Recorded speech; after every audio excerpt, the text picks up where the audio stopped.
In lesson number 2 of 5-Minute Theory, we're going to learn about how the lines of the staff work and how we can count up on those lines. And then we're going to learn how to place quarter notes with the correct stem direction on those lines. So the very first thing that we're going to do at the beginning of every lesson is write our name at the top of the page. So I'm the only Mark W in this class, so I'm just going to write W instead of spelling my whole last name. So when we are reading music on a staff, we have the 5 lines, right? 1, 2, 3, 4, 5. So we generally count from the bottom up. So we say 1, 2, 3, 4, 5 as we go from the bottom to the top. In a minute, I'll show you the note names, but for now, right now, we're just naming the lines. 1, 2, 3, 4, 5. In between those lines, if you think of a rung of a ladder, you have these spaces between the lines, and these can also be numbered 1, 2, 3, 4. 5 lines, but between those 5 lines are 4 spaces. Now, that's very simple. Now, in the empty boxes here on number 1, we're going to write the number of the line that the quarter note is on. Now, remember, note heads can intersect a line. So the bottom line is 1.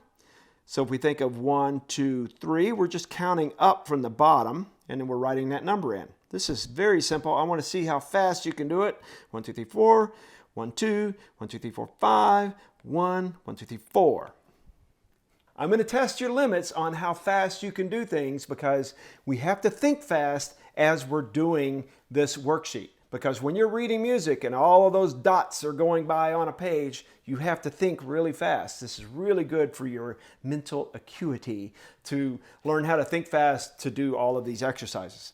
Number 2, we are writing the number of the space that each quarter note is in. So remember, in the spaces, 1, 2, 3, 4, these note heads can be in a space. So let's do this really fast. 1, 2, 3, 1, 2, 1, 2, 3, 4, 1, 2, 3, 1, 2. So that's the easiest thing to do.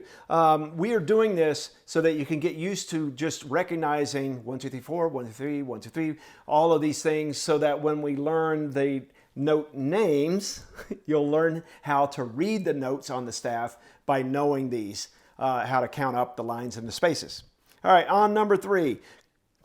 First thing we're going to do is draw in our bass clef. Okay, color that in and your 2 dots.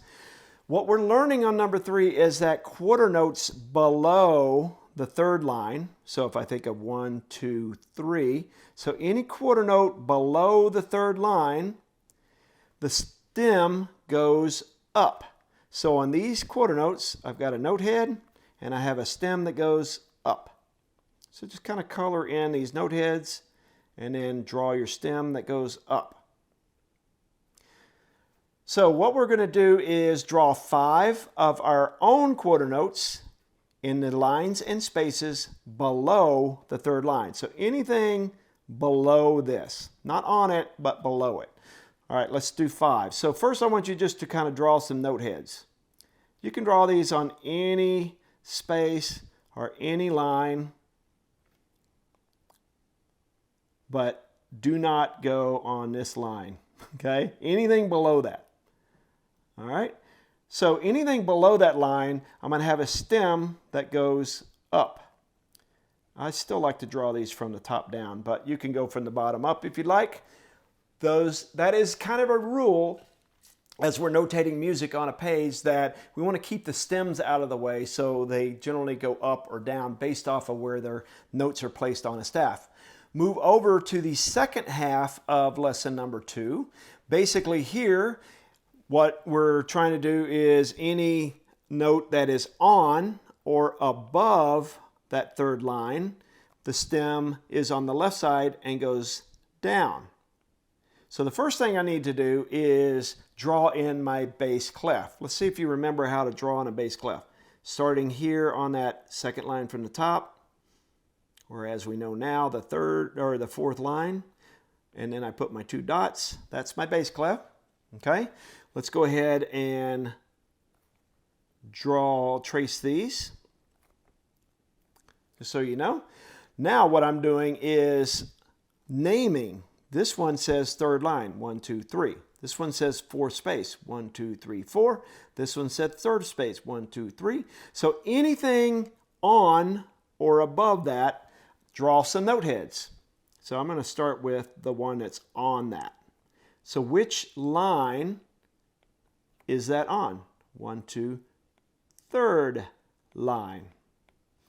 Okay, and now this completely depends on where you want to draw the notes. I'm just going to draw some in spaces.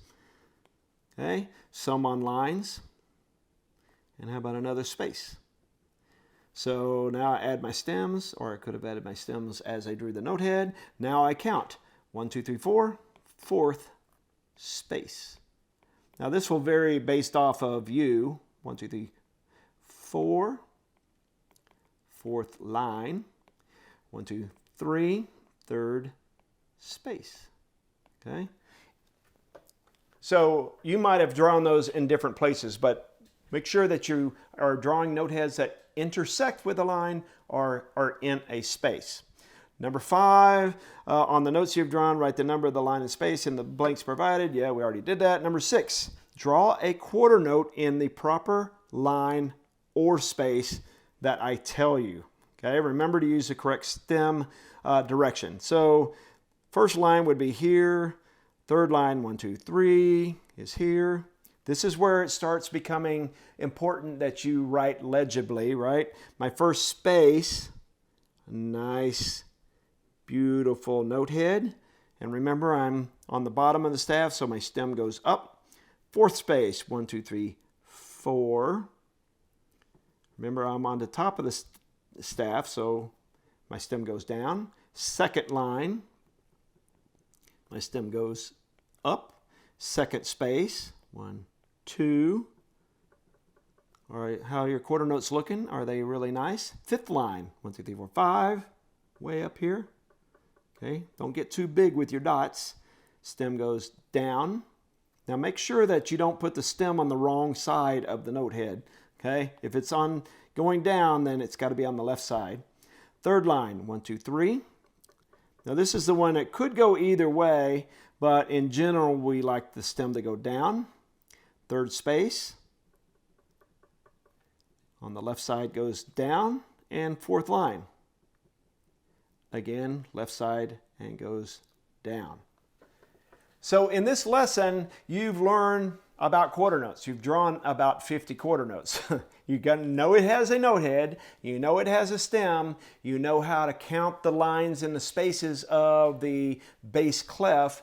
And then you know how to make sure that the stem direction of your quarter notes are going up and down based off of that center line.